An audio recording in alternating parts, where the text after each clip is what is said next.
Sarah, 34, here, and I'm about to tell you how I discovered that my own parents had been emotionally torturing my 8-year-old daughter for years, all while pretending to be loving grandparents. What I found that Saturday afternoon when I came home early from work will haunt me forever. My little Emma, tears streaming down her face, scrubbing baseboards on her hands and knees while her cousin got taken on a shopping spree because she was the favorite granddaughter.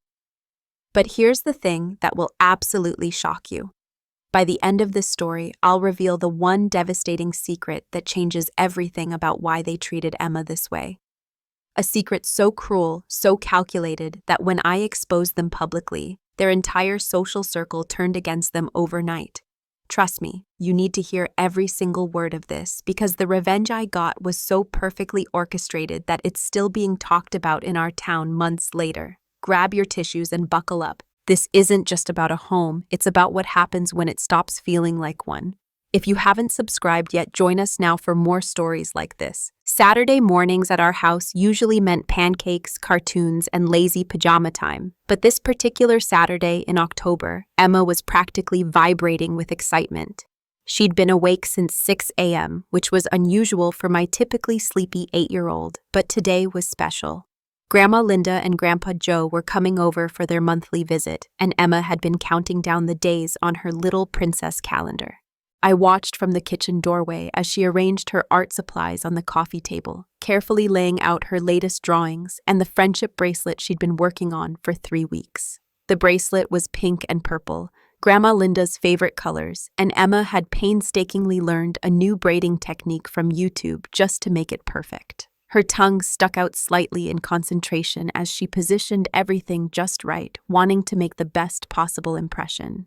"Mommy, do you think Grandma will like my bracelet?" she asked for probably the 15th time that morning, her brown eyes wide with hope. She was wearing her favorite dress, the yellow one with tiny daisies that she usually saved for church, and had even attempted to braid her own hair, though it was slightly lopsided. "She's going to love it, sweetheart," I assured her, though something in my stomach always twisted when my parents visited. There was always this underlying tension I couldn't quite put my finger on. This feeling that Emma was trying too hard to earn love that should have been freely given. The doorbell rang at exactly 10 a.m. because my parents were nothing if not punctual. Emma practically flew to the door, nearly tripping over our cat whiskers in her excitement. I followed behind, smoothing down my own hair and mentally preparing myself for what had become a monthly emotional obstacle course. "Grandma! Grandpa!" Emma squealed, throwing herself into their arms with the pure, uninhibited joy that only children possess. My mother, Linda, gave her a quick pat on the head before stepping back, her attention immediately shifting to scan our living room with those critical eyes I remembered so well from my own childhood. "Hello, Emma dear," she said in that polite but distant tone she seemed to reserve specifically for my daughter. "My goodness, you've grown." It was the same generic comment she made every single visit, as if she was talking to a neighbor's child rather than her own granddaughter. My father, Joe, was already checking his phone, barely acknowledging Emma's attempts to show him her carefully prepared art display. "Traffic wasn't too bad coming over," he announced to no one in particular, as if we'd all been desperately wondering about their drive from across town. I felt that familiar knot forming in my stomach as I watched Emma's enthusiasm dim slightly. She was still smiling, still hopeful, but I could see the way she internalized their lukewarm reception, the way she started fidgeting with the hem of her dress. "I made you something, Grandma," Emma said, holding up the bracelet with trembling hands. "It took me 3 weeks, and I watched 5 different YouTube videos to learn how to make the pattern." My mother glanced at it briefly, the way you might glance at a piece of junk mail before tossing it aside. "That's nice, dear. Very colorful." She didn't take it, didn't even really look at it properly, and I watched my daughter's face fall just a fraction before she forced that bright smile back into place. That's when my mother dropped the bombshell that would change everything. "Well, we have some exciting news," my mother announced, her voice taking on that artificial brightness she used when she wanted to sound enthusiastic about something. She glanced at my father, who was still absorbed in his phone, then continued without waiting for his input. We're taking our favorite granddaughter shopping today. Emma's entire face lit up like Christmas morning. She bounced on her toes, the friendship bracelet still clutched in her small hands.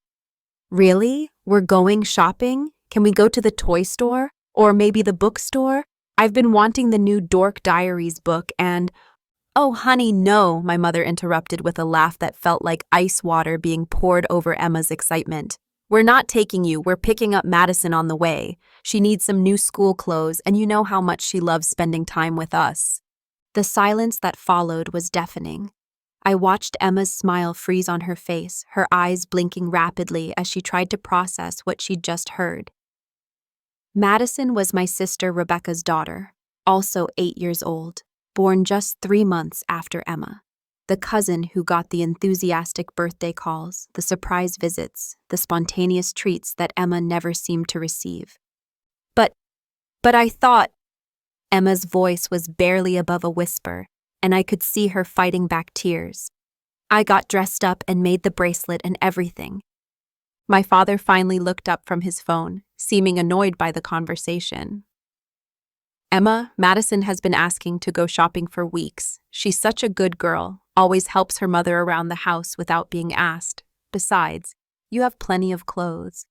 I felt my blood pressure rising, but I forced myself to stay calm. Mom, Dad, Emma was really looking forward to spending time with you today. Maybe we could all go together? Oh, Sarah, don't be ridiculous, my mother said, waving her hand dismissively. 3 children would be far too chaotic, and Madison specifically asked for some one-on-one grandparent time. You understand. The way she said, "you understand," made it clear this wasn't a request or a discussion. Emma stood frozen in the middle of the living room, still holding that stupid bracelet, and I could see her 8-year-old mind trying to make sense of why she wasn't good enough, why she wasn't the favorite, why her cousin always seemed to get what she wanted. My heart was breaking watching her internalize this rejection, this casual cruelty disguised as family preferences. Well, since you're not taking Emma, I said, my voice carefully controlled, I guess we'll just have a nice day here at home. Actually, my mother said, reaching into her oversized purse and pulling out a folded piece of paper, we were hoping Emma could help us out with something. Your father and I were talking, and this house could really use a good deep clean. We wrote up a little list of things that need attention. She handed me the paper, and as I unfolded it, my jaw nearly hit the floor. It wasn't a little list. It was a comprehensive cleaning schedule that would take a professional cleaning service hours to complete. Baseboards, windows, organizing closets, scrubbing bathrooms, vacuuming under furniture. You want Emma to clean the house while you take Madison shopping? I asked, unable to hide the disbelief in my voice. It would be such a big help, my mother said sweetly. And Emma needs to learn responsibility. Madison is always helping around her house. It's good for children to contribute to the household. Emma finally spoke up, her voice small and defeated. Do I have to do all of this by myself? My parents exchanged a look that I didn't like. Well, we'll be gone most of the day with Madison, my father said, but Sarah will be here to supervise. Actually, I have to work today, I said. I have 3 client calls scheduled that I can't move. I ran a small marketing consultancy from home, and Saturdays were often my catch-up days. Perfect, my mother said. Emma can handle it. She's 8 now, practically grown up. And just like that, they were heading toward the door, leaving behind a devastated little girl and a mother who was finally starting to see the true nature of my parents' love. After my parents left to collect their favorite granddaughter, I sat down with Emma to look at the cleaning list more carefully. What I saw made my stomach turn. This wasn't a list of age-appropriate chores for an 8-year-old. This was a professional-level deep cleaning checklist that would challenge most adults. Clean baseboards throughout house with detail brush. Remove all items from linen closet and reorganize by size and color. Scrub bathroom tiles with bleach solution. Vacuum under all furniture and behind appliances. The list went on for 2 full pages, written in my mother's precise handwriting with little check boxes next to each task as if this was some kind of game. Emma sat beside me on the couch, still in her yellow daisy dress, the friendship bracelet now lying forgotten on the coffee table. She wasn't crying, which somehow made it worse. She had that hollow, resigned look that no 8-year-old should ever have. "Mommy, why don't Grandma and Grandpa like me?" she asked quietly, her fingers playing with the hem of her dress. "Madison always gets to do fun stuff with them. Last month they took her to the zoo, and the month before that, they got her that big dollhouse. I never get to go anywhere special." I pulled her close, breathing in the scent of her strawberry shampoo, trying to find the right words. "How do you explain to a child that sometimes adults are unfair? How do you tell your daughter that her own grandparents have favorites and she isn't one of them? How do you protect an 8-year-old's heart from that kind of rejection?" "Sometimes grown-ups make choices that don't make sense, sweetheart," I said carefully. "It doesn't mean there's anything wrong with you. You're perfect exactly as you are." "But I want to make them happy," she said, her voice muffled against my shoulder. "I tried so hard with the bracelet. I watched those YouTube videos like 10 times each, and I kept messing up the pattern and starting over. I thought if I made something really pretty, maybe they'd want to spend time with me too." The manipulation was so clear to me now, so obvious, and I felt like an idiot for not seeing it sooner. My parents had deliberately created this scenario. They knew Emma would be excited about their visit. They knew she'd be devastated to be left behind. And they knew exactly what they were doing when they handed me that cleaning list, turning their rejection of Emma into a punishment disguised as responsibility. I looked at my phone and realized I had to start my first client call in 30 minutes. These were important accounts, people I couldn't reschedule without significant consequences to my business. I was trapped between my professional obligations and my daughter's emotional needs, exactly the position my parents had wanted to put me in. "Okay, here's what we're going to do," I said, making a decision that went against every protective instinct I had. "I have to take these work calls, but we're going to tackle this list together. We'll put on some music, make it as fun as we can, and after each call, I'll help you with the next few things." Emma nodded, trying to be brave, and I felt like the worst mother in the world. I was about to let my 8-year-old spend her Saturday doing manual labor because her grandparents were too cruel to take her shopping and too manipulative to just say no without creating this elaborate punishment scenario. I gathered cleaning supplies from under the kitchen sink, my hands shaking with anger. There were chemicals here that Emma shouldn't even be near, but the list specifically mentioned bleach solutions and heavy-duty cleaners. My parents had written this list knowing I'd have to work, knowing Emma would be doing most of it alone, and they didn't care about her safety any more than they cared about her feelings. As I set up my laptop for the first call, I watched Emma drag the vacuum cleaner toward the living room, the machine nearly as tall as she was. She was still wearing that yellow dress, the one she'd put on to impress her grandparents, and seeing her in it while she prepared to spend her day as an unpaid housekeeper made something inside me snap. This was the last time my parents would treat my daughter like she was disposable. I just didn't know yet how I was going to make sure of it. By noon, Emma had been working for 2 hours straight while I juggled client calls from my home office. Every few minutes, I'd catch glimpses of her through the doorway, and each image broke my heart a little more. She'd changed out of her yellow dress into old play clothes, but somehow that made it worse. The dress had represented hope, excitement, the belief that today would be special. The paint-stained t-shirt and worn leggings were the uniform of defeat. During a brief break between calls, I found her in the hall bathroom, sitting on the floor with a scrub brush that was too big for her hands, attacking the grout between the tiles. Her cheeks were flushed red from exertion, and there were streaks of cleaning solution on her arms that made me panic about chemical burns until I realized it was just water mixed with tears. Honey, what happened?" I asked, kneeling down beside her. "I can't get this part clean," she said, her voice thick with frustration. "The list says scrub all grout until white, but this spot right here won't come clean no matter how hard I scrub. My hands hurt, and I'm scared Grandma and Grandpa will be mad if I don't do it right." I looked at the bathroom, really looked at it, and realized Emma had been working like a professional cleaner. The mirror was spotless, the sink gleamed, and she'd somehow managed to clean behind the toilet, a task that most adults found unpleasant. She'd been thorough, methodical, and completely overwhelmed by standards that were impossible for a child to meet. "Baby, you've done an amazing job," I said, taking the scrub brush from her raw red hands. This bathroom looks better than it has in months. Some of these stains are just old, and they're not going to come out no matter who scrubs them. But the list says, the list was written by people who don't clean their own bathrooms, I said, and immediately regretted letting my anger show. Emma didn't need to hear me badmouth her grandparents, even though they deserved it. She needed me to be the stable, supportive parent in this situation. My phone buzzed with a text from my mother. Hope Emma is being helpful. Madison found the most adorable outfit at Target. Can't wait to spoil our favorite girl. See you around 4. The casual cruelty of it, the way she rubbed salt in the wound, made me see red.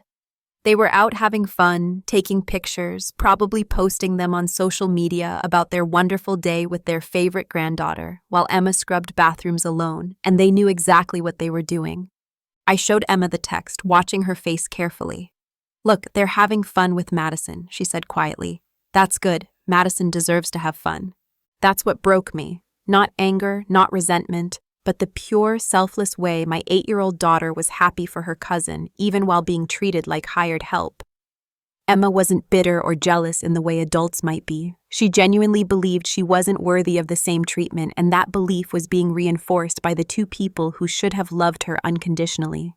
Emma, I need you to listen to me very carefully, I said, sitting cross-legged on the bathroom floor so we were eye level. There is nothing wrong with you. You are not less important than Madison. You are not less lovable, less worthy, or less deserving of good treatment. Sometimes adults make choices that hurt children, and it's not the child's fault. She nodded, but I could see she didn't really believe me. How could she? Her lived experience was telling her the opposite story. Her grandparents' actions spoke louder than my words ever could. Can we finish the list? She asked. I don't want them to be disappointed in me. And there it was, the real tragedy. Emma was working herself to exhaustion, not because she wanted to be helpful, but because she was terrified of disappointing people who had already shown they thought she was disappointing. She was chasing approval from people who had designed this entire scenario to withhold it. I spent the rest of my work calls helping her tackle the remaining items on that ridiculous list. We cleaned baseboards together, organized closets, and scrubbed surfaces that didn't need scrubbing. Emma approached each task with the same methodical determination, checking items off the list with a sense of accomplishment that should have been directed toward something positive, something that built her up instead of wearing her down. By 3:30, we'd completed everything except the most impossible tasks. Emma was exhausted, dehydrated, and running on nothing but the desperate hope that maybe, just maybe, her grandparents would finally see her as worthy of their love. As we heard the car pulling into the driveway, Emma ran to the window to watch them return with Madison, both of them carrying shopping bags and laughing about something. I watched my daughter's face as she took in the scene, the evidence of a perfect day that she hadn't been invited to share. That's when I realized that cleaning the house wasn't going to be enough. Nothing would ever be enough. And for the first time in my life, I started planning how to make my parents pay for what they'd done to my little girl. When my parents walked through the front door with Madison at 4 o'clock, they were all smiles and shopping bags. Madison was practically glowing, wearing a new outfit and carrying a stuffed animal that was clearly fresh from the toy store. She was chattering excitedly about their day, completely oblivious to the tension in the room or the fact that her cousin had spent the entire day doing manual labor. And then Grandpa bought me ice cream and a pretzel, and the lady at the store said my new dress was so pretty and we got matching hair clips, see? Madison spun around, showing off her new pink dress and the sparkly clips in her blonde hair. She was genuinely happy, and I couldn't fault her for that. She was 8 years old and had no idea she was part of a cruel game. Emma stood in the doorway between the kitchen and living room, still in her cleaning clothes, holding the checklist we'd spent all day working through. Her hair was pulled back in a messy ponytail, and there were still traces of cleaning solution residue on her hands despite multiple washings. The contrast between the two girls was stark and intentional. Emma, darling, how did you do with your list? My mother asked in that fake sweet voice that made my skin crawl. She didn't even look at Emma directly, instead focusing on removing her jacket and settling her purse on the counter. I did everything except the oven and the windows upstairs, Emma said quietly, holding out the checklist with its neat check marks. Some of the grout wouldn't come completely clean, but I tried really hard. My father glanced around the living room with what I can only describe as surprise. Well, I'll be damned. You actually did a decent job, kiddo. It was probably the closest thing to praise Emma had ever received from him, and it was so backhanded and condescending that I wanted to scream.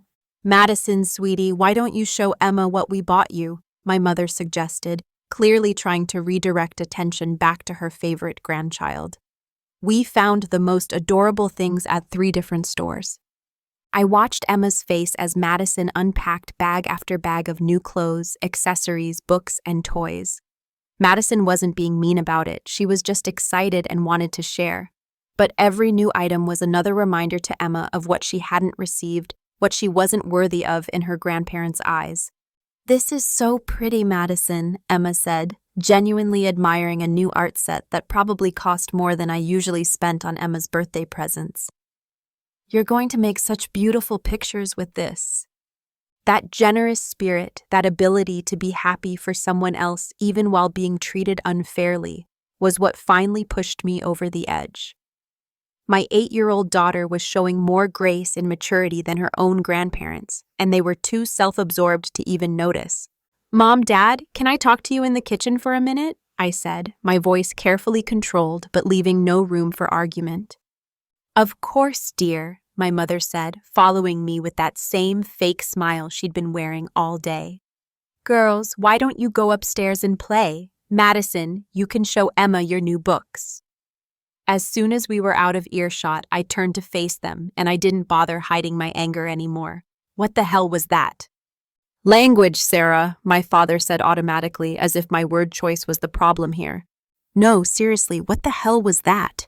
I repeated, my voice rising slightly. You came to my house, got my daughter's hopes up about spending time with you, then deliberately excluded her so you could take her cousin shopping instead. Then you left her with a cleaning list that would challenge a professional housekeeper, knowing I had to work and couldn't supervise properly. And now you're parading Madison's new things in front of Emma like some kind of twisted punishment. My mother's fake smile finally dropped. Sarah, you're being dramatic. Emma needed something to do and the house needed cleaning. It's good for children to learn responsibility. Responsibility? I laughed, but there was no humor in it. Madison is the same age as Emma. Where's her responsibility lesson? Where's her cleaning list? Madison helps her mother voluntarily, my father said, crossing his arms defensively. She doesn't need to be taught the value of hard work. And Emma does? Emma, who gets straight A's, who helps me with laundry every week without being asked, who saved her allowance for 2 months to buy me a Mother's Day present. That Emma needs to learn responsibility? The silence that followed was telling. They had no real defense for their behavior because there was no defense. They simply preferred Madison, and they felt entitled to express that preference regardless of how it affected Emma. We don't have to justify our relationship with our granddaughters to you, my mother finally said, her voice cold and dismissive. Madison is easier to be around. She's more pleasant, more grateful. Emma is always so needy, always demanding attention. She's 8 years old, I exploded. She's supposed to want attention from her grandparents. That's what a normal, healthy relationship looks like. Don't raise your voice at us in your own home, my father warned, but I was past caring about his authority games. This is my home, and Emma is my daughter, and I will not stand here and listen to you tear down a little girl who has done nothing but try to earn your love. I was shaking with rage now, months of suppressed frustration finally boiling over. Look around this house. Look at what she accomplished today. She worked for 4 hours straight because she was terrified of disappointing you, and your response is to call her needy? My mother gathered her purse and jacket, her movements sharp and angry. I think we should go. Clearly you're too emotional to have a rational conversation about this. No, I think you should go too, I said. And don't bother coming back until you're ready to treat Emma with the same respect and love you show Madison. They left without saying goodbye to Emma, which was probably for the best. I found her upstairs in her room, sitting on her bed while Madison showed off her new art supplies. and the look of quiet acceptance on her face told me everything I needed to know. This pattern had been going on for years, and I'd been too blind, too hopeful, too willing to make excuses to see it clearly. But I saw it now, and I was going to make sure it never happened again. The next morning, I woke up to 17 missed calls and 12 angry voicemails from my parents.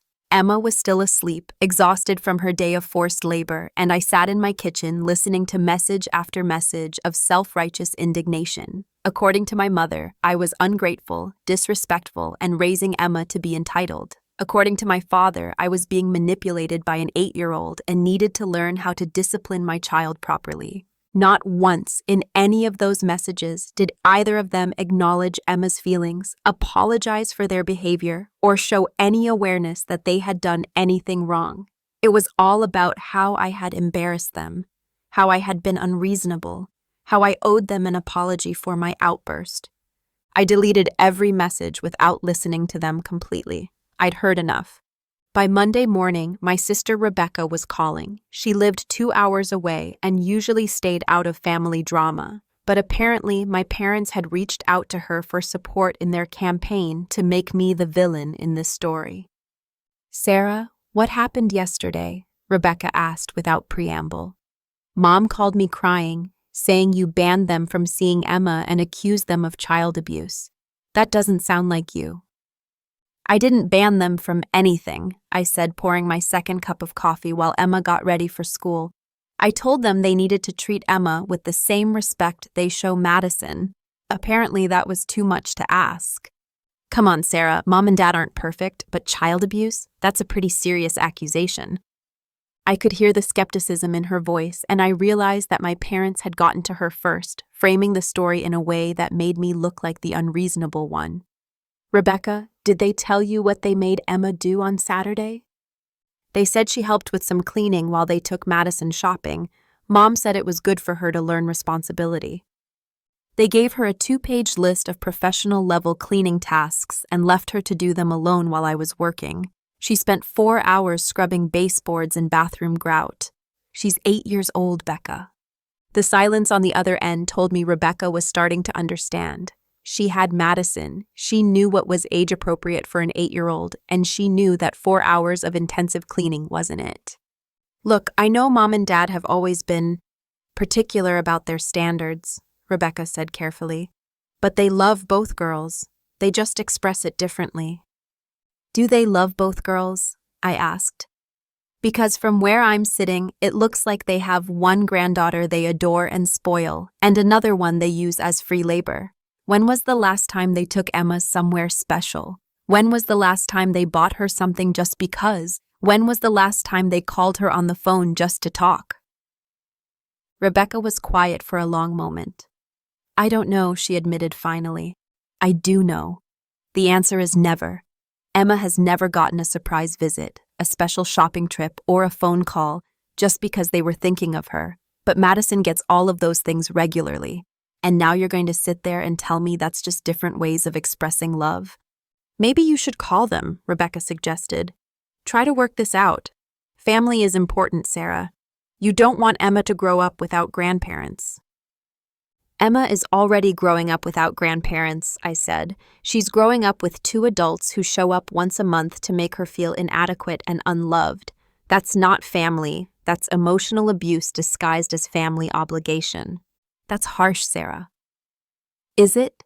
Rebecca, if someone treated Madison the way our parents treat Emma, what would you do?" Another long silence. "I'd probably lose my mind," she admitted. "Then you understand why I can't just call them and pretend this is normal. This isn't about family disagreements or different parenting styles. This is about 2 adults who have decided that one child is worth their love and attention and the other is not, and I will not expose Emma to that anymore." Rebecca sighed. "So what are you going to do?" "I'm going to protect my daughter," I said, "whatever that takes." After I hung up, I realized that my conversation with Rebecca had clarified something important. My parents weren't going to change. They weren't going to suddenly recognize their favoritism or feel guilty about how they'd treated Emma. They were going to double down, play the victim, and try to manipulate the rest of the family into supporting their version of events. That afternoon, I got a text from my mother. We've decided to give you some space to think about your behavior. We won't be visiting for a while. We hope you'll come to your senses and teach Emma some gratitude for everything we've done for her.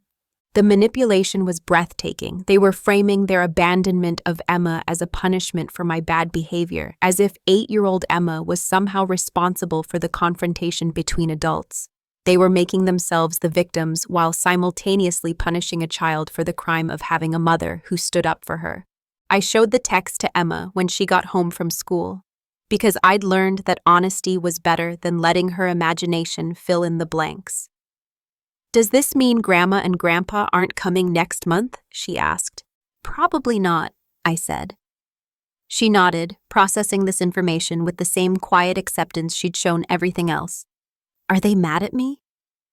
"No, baby. They're mad at me for saying that they should treat you better. But that's a grown-up problem, not your problem."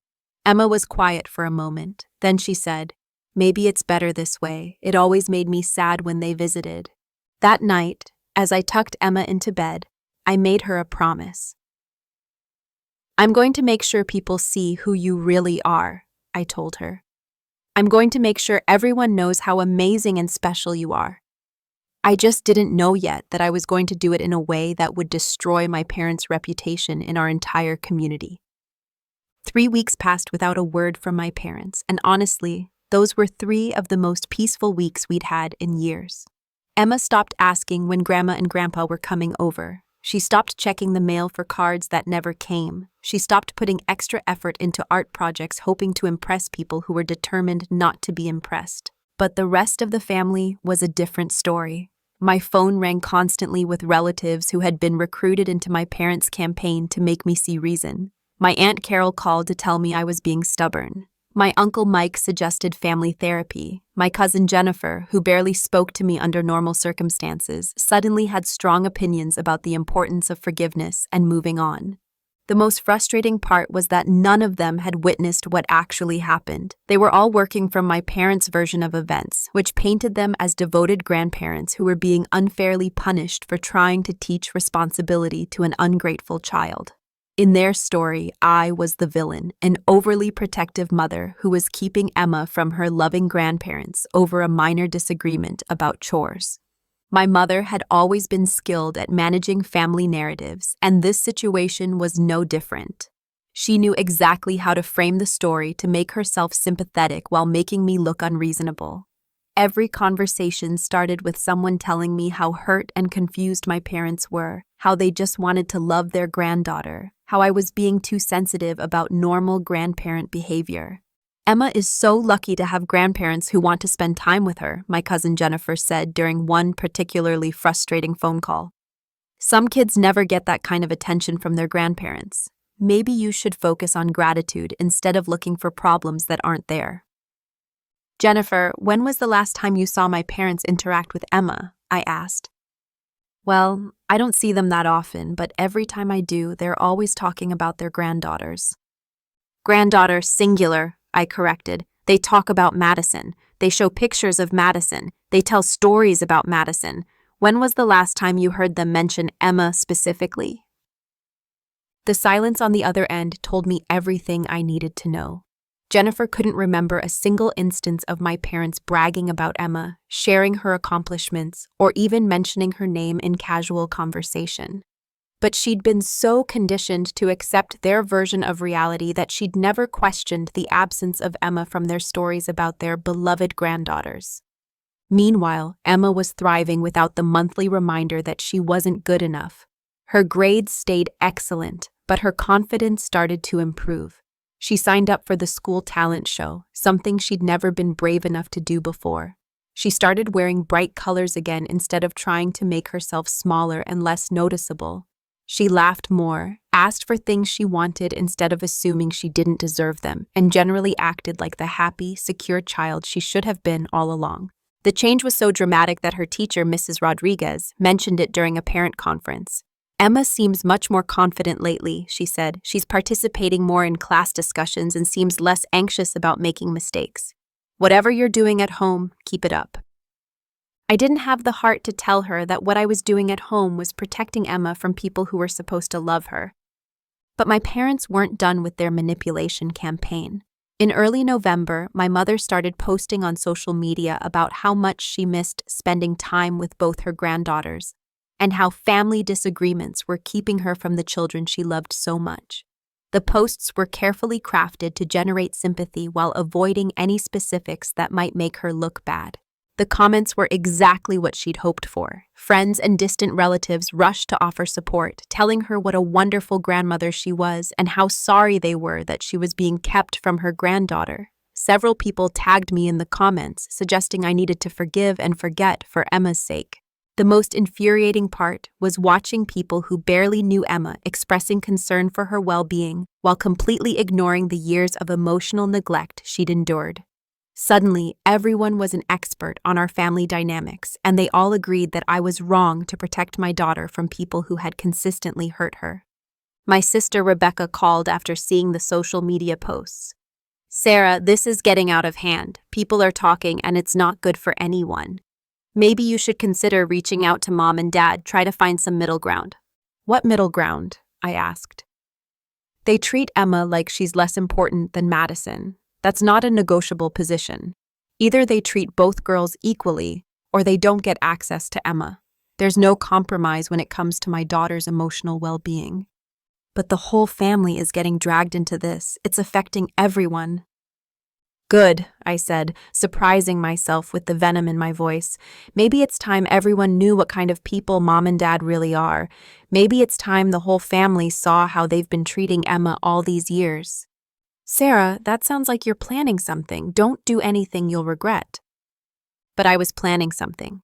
I'd been planning it for weeks, watching Emma practice for the talent show, seeing her confidence grow, realizing that she had talents and qualities that deserved to be celebrated. My parents wanted to play games with social media and family politics. Fine, two could play that game, and I was going to make sure I won. The talent show was scheduled for the Friday before Thanksgiving. Perfect timing, really. The whole family would be together for the holiday weekend, including my parents, who had already confirmed their attendance at my sister's house, assuming I would cave and bring Emma to the family gathering like nothing had happened. They had no idea what was coming, but they were about to find out that underestimating my daughter had been the biggest mistake of their lives. Emma's talent show performance was scheduled for 7 p.m. on Friday, November 22nd. She'd been practicing for weeks, working on a spoken word piece she'd written herself about feeling invisible. I'd helped her refine it, but the raw emotion, the honest vulnerability, the powerful message about being overlooked and undervalued, that was all Emma. She had no idea she was about to become the weapon in my carefully orchestrated plan for justice. The beauty of my revenge plot was its simplicity. I didn't need to lie, manipulate, or exaggerate anything. I just needed to make sure the right people were in the right place at the right time to witness the truth about Emma that my parents had been deliberately ignoring for years. First, I created a private Facebook event called Emma's Big Night and invited everyone, and I mean everyone. My parents' church friends, their neighbors, their book club members, their golf buddies, my mother's garden club, my father's poker group, distant relatives who barely knew Emma existed, and every single person who had commented on my mother's sympathy-seeking social media posts about missing her granddaughter. The invitation was simple and innocent. Emma is performing in her school talent show. Come support an amazing little girl who's been working so hard on something very special. I made sure to mention that Emma had written her own piece, that she'd been practicing for weeks, and that this was a big deal for a shy child who was finally finding her voice. I included photos of Emma at her art table, writing and rewriting her piece, completely absorbed in her creative process. The pictures showed a serious, thoughtful child pouring her heart into something meaningful, exactly the kind of granddaughter any reasonable person would be proud of. Then came the crucial part. I personally called my parents' closest friends, the ones whose opinions mattered most to them. I spoke to Margaret from the Church Ladies Auxiliary, the woman who had known my mother for 30 years and whose approval my mother craved above all others. I called Bill and Sandra, their next-door neighbors who saw them as pillars of the community. I reached out to my father's brother Tom, the family patriarch whose respect meant everything to my dad. I know there's been some family tension lately, I told each of them. But Emma has been working so hard on this performance, and it would mean the world to her to have her grandparents' friends there to support her. She's been feeling really left out lately, and I think this could help her feel more connected to the family. The key was framing it as being about Emma's feelings, not about my conflict with my parents. I positioned myself as the loving mother trying to help her daughter feel supported despite family difficulties. I was hurt but hopeful, disappointed but still trying to do right by Emma. I never badmouthed my parents directly. I didn't need to. The fact that all these people had never seen Emma perform, never heard about her talents, never been invited to celebrate her accomplishments would speak for itself. I also made sure to document everything. I created a photo album on social media showing Emma's preparation process, her dedication, her excitement about performing. I shared videos of her practicing at home, talking about what her piece meant to her, explaining why she chose to write about feeling invisible. I made sure everyone could see that this wasn't just a school assignment. This was a deeply personal expression from a child who had something important to say. The responses to my invitations were overwhelmingly positive. People were excited to support Emma, impressed by her initiative in writing her own piece, curious about this granddaughter they'd heard so little about compared to Madison. Several people mentioned that they hadn't realized Emma was so creative, so thoughtful, so mature for her age. The subtext was clear. How had they not known these things about a child whose grandparents talked about their granddaughters constantly? My sister Rebecca called after receiving her invitation. "Sarah, what are you doing? Mom and Dad are going to be furious if they find out you invited all their friends to Emma's school thing without telling them." "Why would they be furious?" I asked innocently. "They should be proud that Emma is performing. They should want their friends to see how talented their granddaughter is.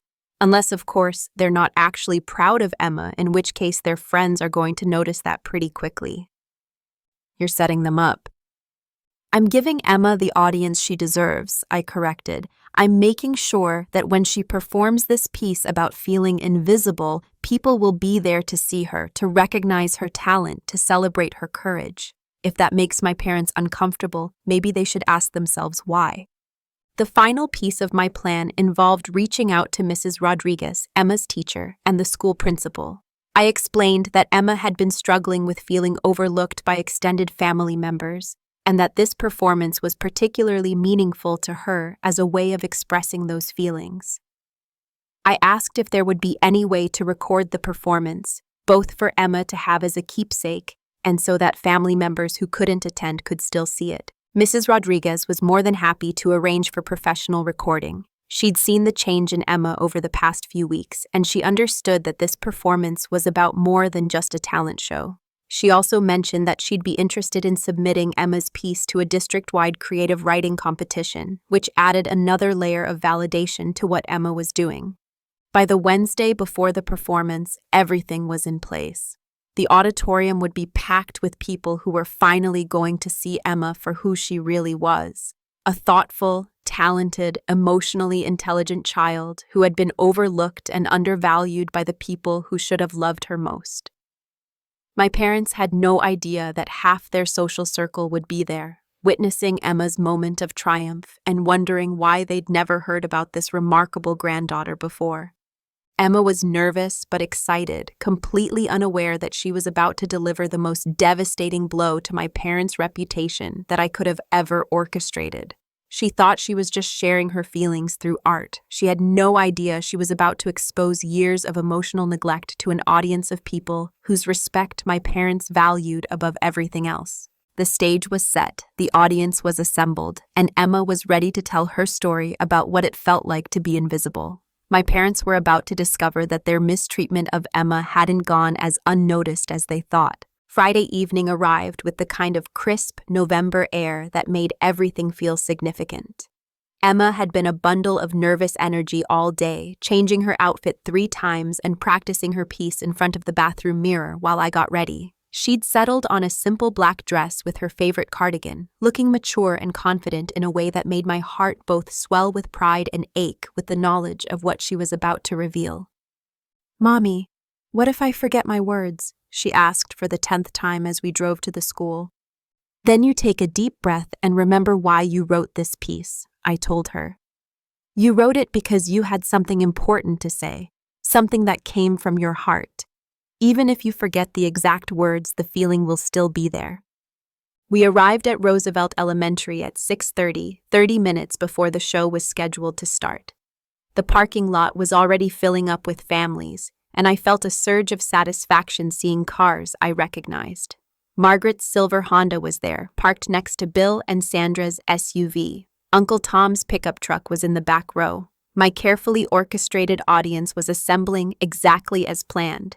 Inside the auditorium, I scanned the crowd and felt my heart racing with anticipation. The turnout was better than I'd hoped. The front 2 rows were reserved for performers' families, but the rest of the auditorium was filling up with faces I recognized from my parents' social circle. People who had known me since I was Emma's age, who remembered my parents as the perfect couple with the perfect family, who had no idea about the favoritism and emotional manipulation that had been happening behind closed doors. Emma squeezed my hand as we found our seats in the family section. "There are so many people here," she whispered, and I could hear both excitement and nervousness in her voice. "They're all here to see you," I told her, which was true in ways she couldn't imagine. "They're here because they care about you and want to support you." Mrs. Rodriguez appeared at my shoulder, looking professionally excited about the evening's performances. "Emma, are you ready? You're third in the lineup, right after the piano duet and the magic show." Emma nodded, trying to look brave. "I think so. I practiced it like 100 times."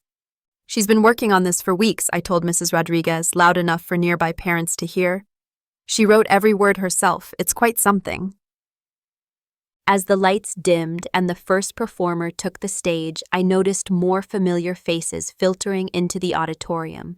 Some of my parents' friends were still arriving, looking around curiously, probably wondering why they'd been invited to an elementary school talent show.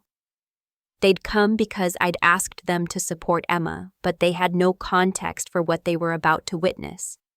The first 2 performances went by in a blur. The piano duet was sweet, the magic show got laughs from the younger kids in the audience, and then Mrs. Rodriguez was announcing Emma's name. My daughter stood up from her seat beside me, took a deep breath, and walked to the stage with a confidence I'd never seen in her before. She adjusted the microphone, looked out at the audience, and I watched her eyes widen slightly as she took in the size of the crowd. For a moment, I worried she might freeze, might be overwhelmed by all the faces looking back at her.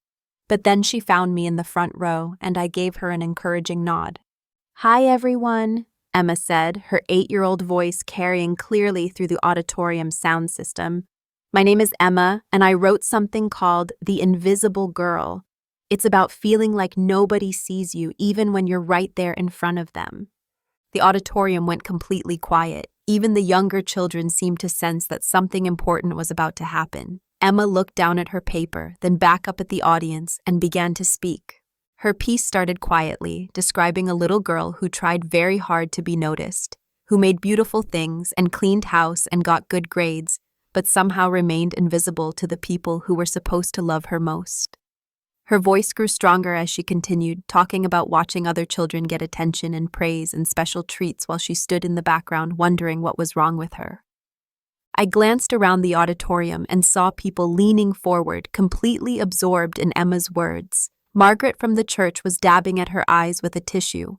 Bill and Sandra were holding hands, their faces reflecting a growing understanding of what they were hearing. Uncle Tom was staring at the stage with an expression I'd never seen before, something between surprise and dismay. Emma's voice cracked slightly as she reached the emotional climax of her piece, describing how the invisible girl learned that maybe she wasn't the problem. Maybe the people who couldn't see her were missing out on something wonderful. She talked about finding her voice, about refusing to stay invisible, about believing she deserved to be seen and heard and valued. The auditorium was so quiet you could hear every word with perfect clarity. Emma's honest, vulnerable performance was holding hundreds of people in complete attention, and I could see the impact on their faces. These people were finally seeing Emma, really seeing her for the first time.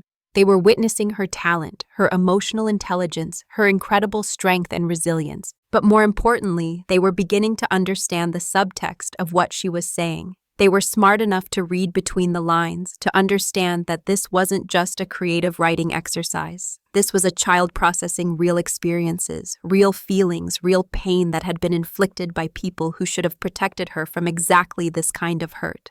As Emma finished her piece and the auditorium erupted in applause, I saw my parents' friends looking around the room with new understanding. They were clapping for Emma, but they were also processing what they'd just heard, connecting dots they'd never bothered to connect before. The trap was set, the performance was flawless, and my parents had no idea that their reputation was about to crumble in front of everyone who mattered to them. Emma's final words hung in the air as the auditorium exploded into applause that seemed to go on forever.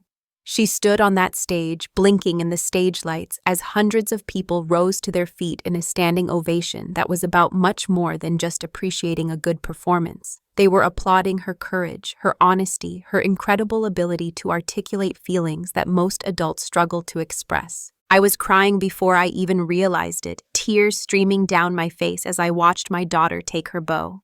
This was Emma's moment. The moment she stopped being invisible and became the center of attention in the most positive, affirming way possible. After years of being overlooked and undervalued, she was finally being seen for who she really was.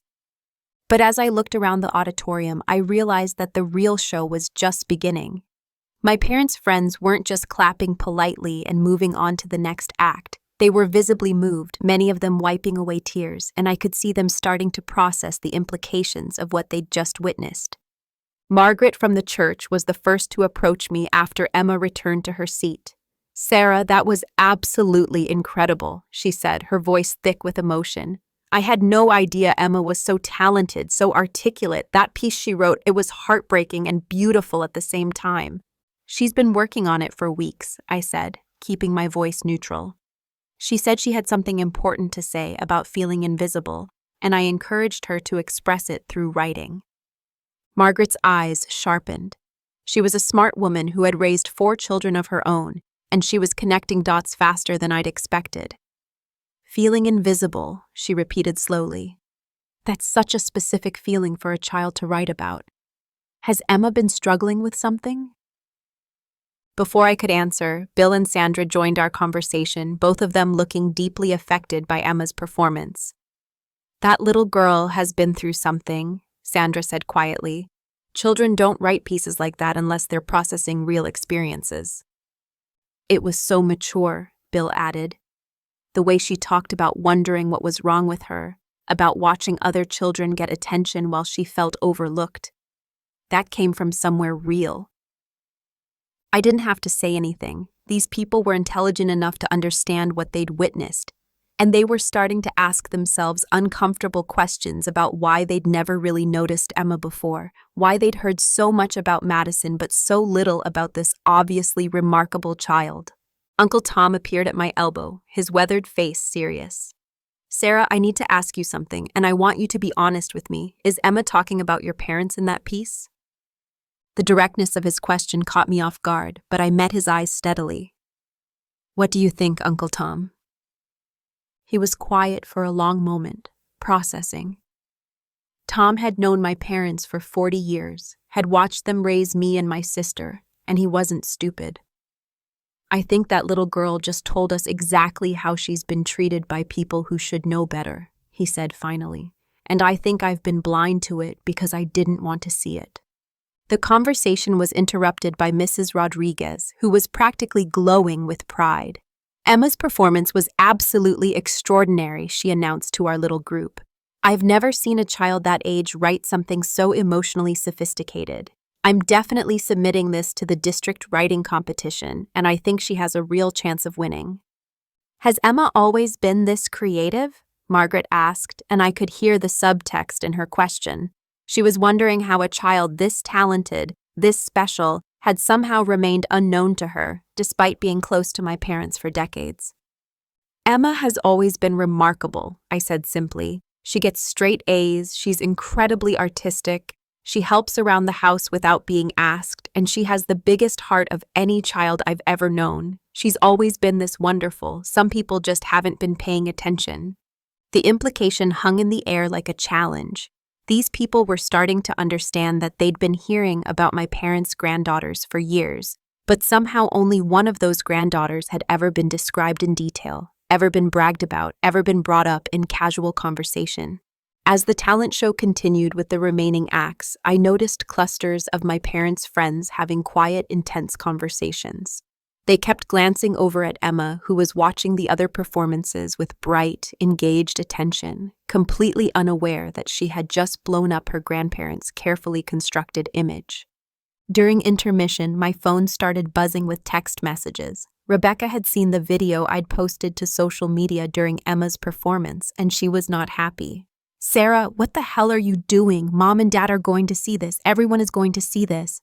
But that was exactly the point. I wanted everyone to see it. I wanted the whole family, the whole community, everyone who had ever dismissed Emma or overlooked her or accepted my parents' favoritism as normal family dynamics to see exactly what they'd been missing. By the time the talent show ended, the damage was done. Emma had given the performance of her life, and my parents' friends had finally seen her for who she really was. More importantly, they were starting to understand who my parents really were, and the cognitive dissonance was written all over their faces. These people had known my parents as loving grandparents who doted on their granddaughters, but now they'd met one of those granddaughters for the first time, despite knowing my parents for years. They'd seen her incredible talent, her emotional depth, her mature handling of feelings that would challenge most adults, and they were asking themselves the obvious question: how had they never heard about this remarkable child before?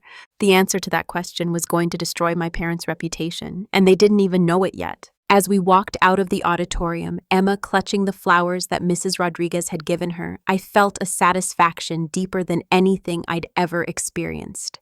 My daughter had found her voice, literally and figuratively. She'd stopped being invisible, and in the process, she'd exposed the truth about my parents in a way that no confrontation or argument ever could have achieved. The real reckoning was still to come, but tonight belonged to Emma, and she had absolutely owned it. By Saturday morning, the video of Emma's performance had been shared 47 times on social media, and that was just what I could track. Mrs. Rodriguez had posted the official school recording to the Roosevelt Elementary Facebook page, calling Emma's piece a powerful reminder that every child has a voice worth hearing. The post had been shared by parents, teachers, and community members who were moved by Emma's raw honesty and emotional maturity. But it was Margaret's post that really set things in motion. She'd written a long, heartfelt message about being absolutely stunned by the talent and courage of this remarkable young girl, and wondering aloud how such an incredible child had remained hidden in plain sight for so long. Her post included photos from the talent show and a clip of Emma's performance, along with pointed questions about how the community could do better at recognizing and celebrating all children, not just the ones who got the most attention. The comments on Margaret's post were telling. Friend after friend of my parents chimed in with similar sentiments. They were amazed by Emma's performance, impressed by her writing ability, moved by her vulnerability. But more importantly, they were starting to ask questions. "How have I never met this child?" wrote one family friend. "Linda and Joe talk about their granddaughters all the time, but I feel like I've only ever heard about one of them." My mother's book club president posted a comment that made me smile with grim satisfaction. "This beautiful girl must be so proud to have grandparents who support her creative talents. I'd love to hear more about her writing at our next meeting, Linda." The passive-aggressive dig was perfect. She was calling my mother out publicly while maintaining plausible deniability. By noon, the video had reached people outside our immediate community. Rebecca called, her voice tight with tension. "Sarah, Mom just called me crying. She said people are posting things about Emma online and making comments about her and Dad. She doesn't understand what's happening." "What's happening is that people are finally meeting Emma," I said calmly. "They're seeing what an amazing kid she is, and they're wondering why they've never heard about her before." "You orchestrated this whole thing, didn't you? You invited all their friends to Emma's school thing on purpose." "I invited people who care about our family to support Emma in something important to her. If that makes my parents uncomfortable, maybe they should examine why." "They're talking about not coming to Thanksgiving dinner at my house tomorrow," Rebecca said. "They think you're trying to humiliate them publicly." "I'm not trying to humiliate anyone," I replied. I'm just making sure Emma gets the recognition she deserves. If they feel humiliated by people praising their granddaughter, that says everything about their priorities." The truth was, I wasn't done yet. The talent show video was just the beginning. I'd spent the morning strategically sharing the video in every family group chat, every community Facebook group, every platform where my parents' social circle was active. I wasn't making any accusations or saying anything negative about my parents directly. I was simply letting Emma speak for herself and allowing people to draw their own conclusions. The response was everything I'd hoped for and more. Emma's piece resonated with people who had felt invisible in their own lives, with parents who recognized the pain in her words, with community members who were genuinely moved by her courage. But it also created an uncomfortable cognitive dissonance for anyone who knew my parents well. My father's poker buddy posted a comment that perfectly captured what I'd been hoping people would realize. "Joe, you never told us Emma was such a talented writer. This piece is incredible. She must get her artistic gifts from somewhere in the family. You and Linda must be so proud to have such a creative granddaughter." The comment had been up for 3 hours with no response from my father, which was unusual. He was typically very active on social media, always quick to respond to compliments or engage in discussions. His silence was speaking volumes to people who knew him well. Uncle Tom called me directly, bypassing the family drama entirely. "Sarah, I owe you an apology," he said without preamble. "I've been watching this whole situation unfold online, and I'm ashamed of myself. That little girl has been right there in front of all of us for years, and somehow I never really saw her. Your parents talk about Madison constantly, but I can't remember the last time they mentioned Emma specifically. Hell, I can't remember them ever mentioning Emma specifically. It's not your fault, Uncle Tom. You weren't responsible for building a relationship with Emma. Her grandparents were. But I should have noticed. I should have asked about her, included her, made an effort. Looking at that video, seeing how articulate and thoughtful she is, there's no excuse for not knowing this child better." His words were exactly what I'd been hoping to hear, but not because I wanted to hurt my parents. I wanted people to see Emma, really see her, and understand that she'd been deserving of attention and love all along. The fact that my parents were being exposed as neglectful grandparents in the process was just a side effect of finally giving Emma the recognition she deserved. By evening, the video had been shared over 100 times, and the comments were becoming increasingly pointed. People weren't just praising Emma anymore. They were starting to ask direct questions about why such an obviously remarkable child had been kept such a secret by her grandparents. The narrative was shifting from celebration of Emma's talent to criticism of my parents' priorities, and they were starting to panic. My mother left me a voicemail at 7 p.m., her voice shaking with anger and hurt. "Sarah, I don't know what game you're playing, but you need to stop this immediately. People are saying terrible things about your father and me online, and it's not fair. We love Emma just as much as we love Madison. You're making us look like monsters when we've never done anything but try to help that child learn responsibility and good values." The delusion in her message was breathtaking. Even now, faced with public criticism and growing awareness of their favoritism, she was still trying to reframe their neglect as character building. She genuinely believed that making Emma clean house while taking Madison shopping was somehow in Emma's best interest. But her message also told me that the plan was working better than I'd hoped. My parents were feeling the pressure of public scrutiny, and they didn't like it. They were about to discover that reputation, once damaged, was very difficult to repair. And tomorrow's Thanksgiving dinner was going to be very interesting indeed. Thanksgiving morning arrived with the kind of gray, overcast sky that matched my mood perfectly. Emma woke up excited about seeing her cousins and eating Aunt Rebecca's famous sweet potato casserole, completely unaware that she'd become the center of a family crisis that was about to explode over turkey and stuffing. I'd made a decision sometime around 3 a.m., lying awake thinking about my mother's voicemail and the comments still pouring in on social media. We were going to Rebecca's house for Thanksgiving dinner, just as we did every year. Emma deserved to see her extended family, to be celebrated and loved by people who were finally seeing her clearly. If my parents couldn't handle being in the same room with their newly famous granddaughter, That was their problem to solve. The drive to Rebecca's house was quiet, with Emma humming softly to herself while scrolling through messages from classmates who had seen her performance video online. "Look, Mommy," she said, showing me her phone.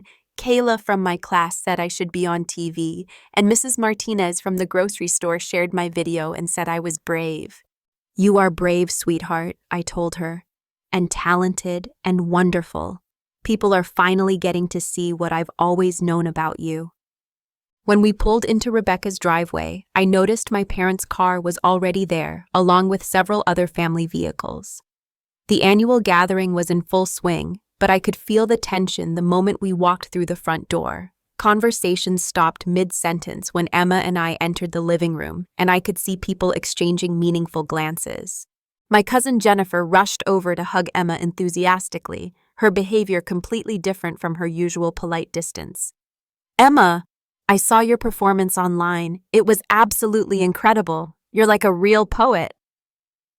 "Thank you," Emma said, glowing under the attention. "I worked really hard on it." "I can tell. Your words were so powerful. I had no idea you were such an amazing writer." The comment hung in the air with uncomfortable implications. Jennifer had been at family gatherings with Emma for 8 years, but she'd never bothered to learn anything about Emma's interests or talents until seeing the viral video. Her sudden enthusiasm felt hollow, performative, like she was overcompensating for years of indifference. I spotted my parents across the room standing near the kitchen with forced smiles that didn't reach their eyes. My mother was wearing her best dress and her fakest expression, while my father kept checking his phone with the kind of nervous energy that suggested he was monitoring the continued spread of Emma's video. Rebecca appeared at my side, looking stressed and diplomatic. "Sarah, can we talk privately for a minute?" We stepped into her home office and she closed the door behind us. "Okay, I need you to level with me. What exactly are you trying to accomplish here? Mom and Dad are devastated. They say people are attacking them online, calling them bad grandparents, questioning their character. Is this really about Emma's talent show, or is this about revenge?" "It's about Emma finally getting the recognition she deserves," I said. "If that makes Mom and Dad uncomfortable, maybe they should ask themselves why." "But you had to know this would happen. You invited everyone they know to watch Emma perform a piece about feeling invisible. You had to know people would connect the dots." "People connected the dots because the dots were there to connect," I replied.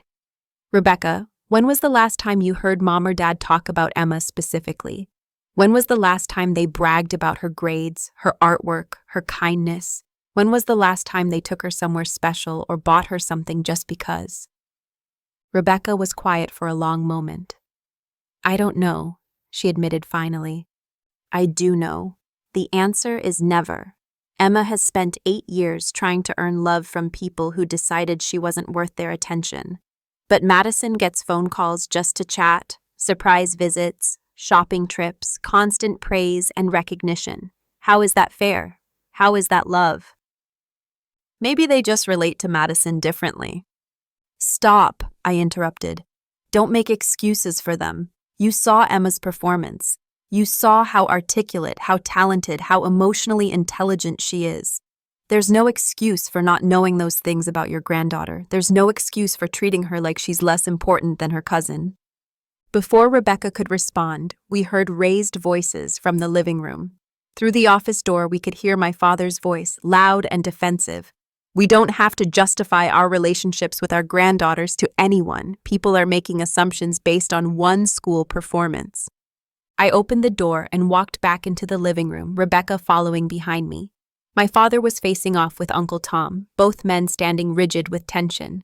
The rest of the family was watching in uncomfortable silence, while Emma sat on the couch with Madison, both girls looking confused and frightened by the adult conflict swirling around them. "It's not assumptions, Joe," Uncle Tom was saying. "It's 8 years of evidence. I've been thinking about this since Friday night, trying to remember conversations we've had about Emma, times you've brought her to family events, stories you've told about her accomplishments. And you know what? There aren't any. In 8 years, you've never once called to tell me something Emma did that made you proud." "That's not true," my mother interjected, her voice shrill with defensive anger. We love Emma. We've always loved Emma. Then why doesn't anyone know her? Uncle Tom shot back.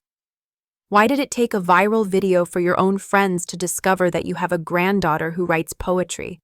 Why have I heard 100 stories about Madison but can't recall a single specific conversation about Emma's interests, talents, or personality? The silence that followed was deafening. Emma was staring at the adults with wide, frightened eyes, beginning to understand that she was somehow at the center of this conflict. I moved to sit beside her, pulling her close, wanting to shield her from the ugliness of adults fighting over her worth. You want to know why? I said, my voice cutting through the tension. Because they don't see Emma as their granddaughter. They see her as an obligation, a burden, someone they have to tolerate rather than love. They've made that clear through 8 years of favoritism, neglect, and emotional manipulation. That's enough, my father snapped. You don't get to stand there and attack us in front of the whole family. I'm not attacking you, I replied calmly. I'm finally telling the truth about how you've treated my daughter, and apparently everyone else is finally ready to hear it. The room erupted in overlapping conversations, family members taking sides, years of suppressed observations finally bubbling to the surface.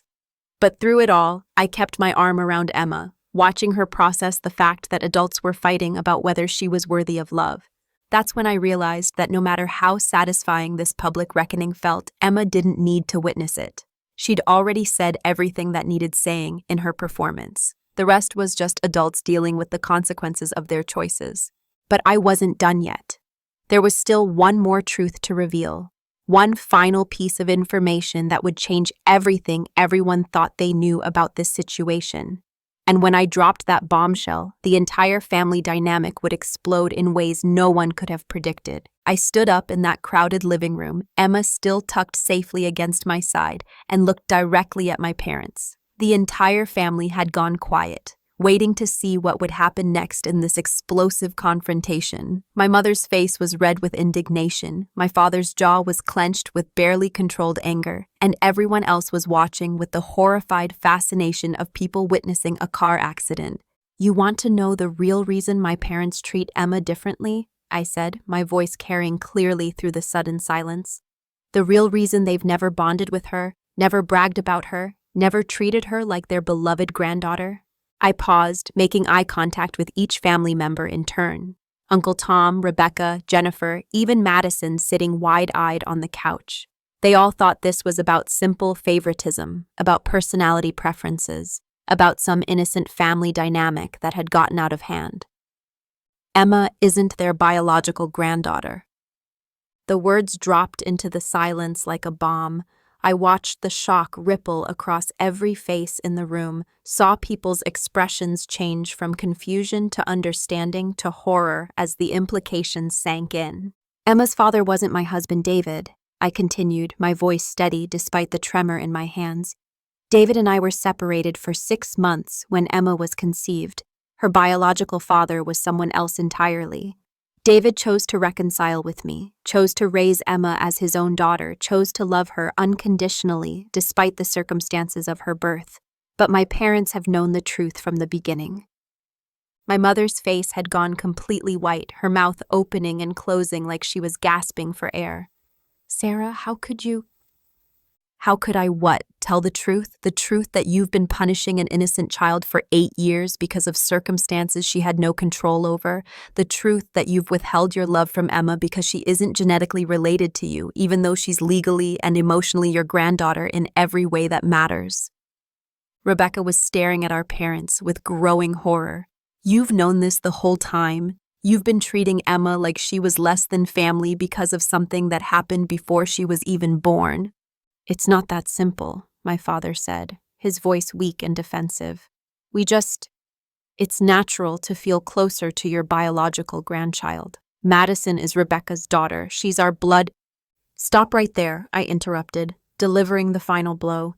Madison isn't your biological granddaughter either. Rebecca was adopted, remember? You brought her into this family when she was 3 years old, and you've never once treated Madison as anything less than your precious granddaughter.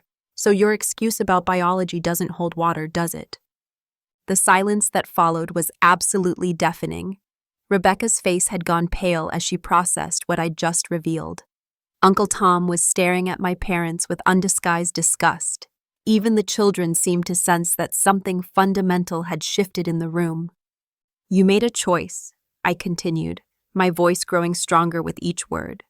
"When Rebecca was adopted, you chose to love Madison completely and unconditionally. But when Emma was born under circumstances that didn't fit your perfect family narrative, you chose to withhold that same love. You chose to punish her for my mistakes. You chose to make her feel invisible, unwanted, less than. And then you had the audacity to disguise that cruelty as character building and responsibility lessons."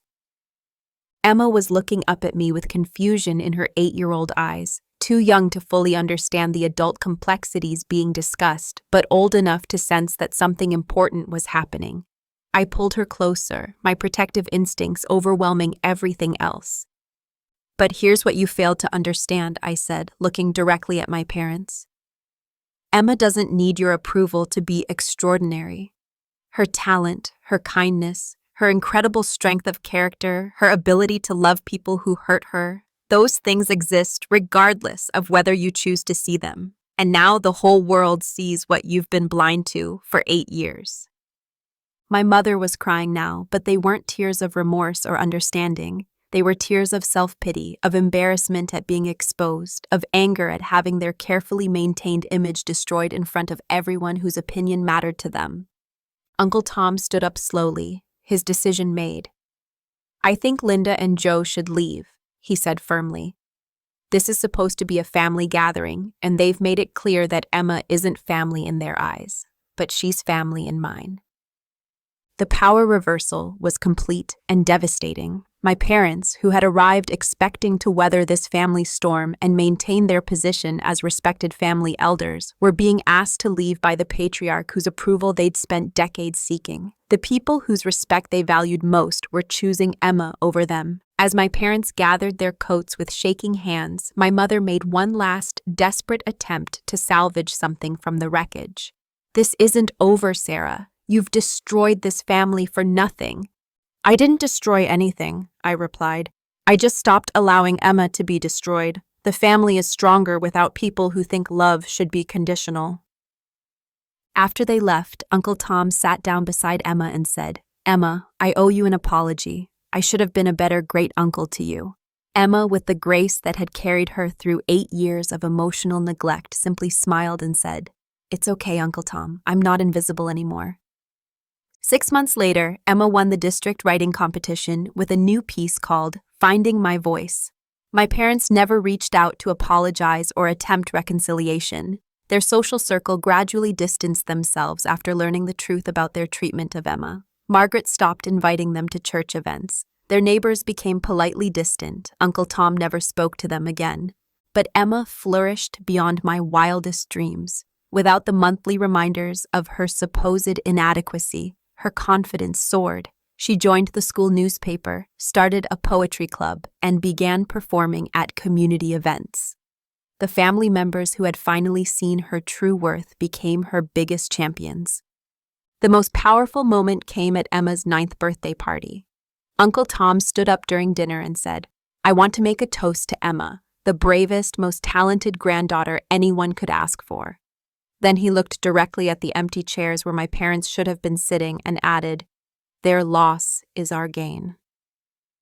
Emma beamed, surrounded by people who truly saw her value.